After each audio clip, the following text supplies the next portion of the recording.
Talk to us about the season. It's been a rapid and great improvement by you as we progressed. Well, I'll start with a little story.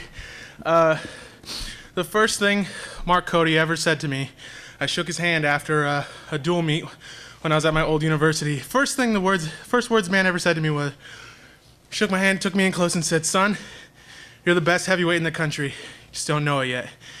And since I've been an American, I've heard it so many times.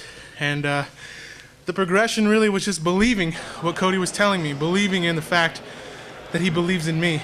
And, I started strong. I felt like I had good performance. I wrestled Gerard in the beginning of the year at the All-Star Duel, and I felt good. But the difference between that match and this match was, I was chasing to try and get the win, and I was relying a lot of my natural ability instead of what's been ingrained in me. And I think that's what's making all the difference in the world, is falling back on what I've learned from all my mentors and all my coaches over the years, and now under Mark Cody, believing in everything he's telling me, drilling all the technique he's showing me, and relying on that instead of, if you guys have followed me in the years past, I relied on a lot of my funky ability and my scrambling, and that's not what it's about anymore. It's about being the best all the time in every single position, and I think that's what's made the transformation.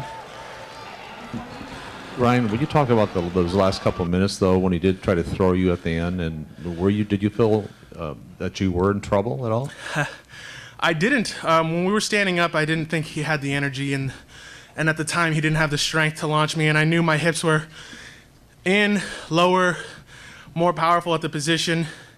And when I stepped in, when he tried to roll me, I was completely comfortable. When he hit the mat, he sprung up, and that's a testament to his level of athleticism, and he's a great athlete, which is why he almost got those points right there. So I was comfortable all the way through, to the point where I scared myself a little bit when I hit my head there. But 7 minutes, always wrestle 7 minutes, every single position, never stop, and that's why I ended up with the win there.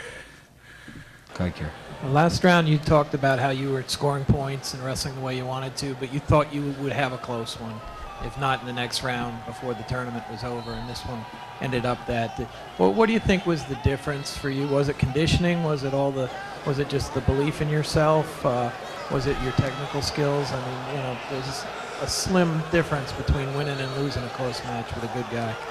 I completely agree. I think there's a very small difference, and while it may be the extra push-up or the extra pull-up, at this point in my career, the level of competition we're at now, it's just the summation of everything I've been doing since I was a little kid, making the dream of being here at the NCAAs. And in terms of winning a close match like that, it comes down to conditioning, which at American we push very hard all the time, and really belief and refusal to lose.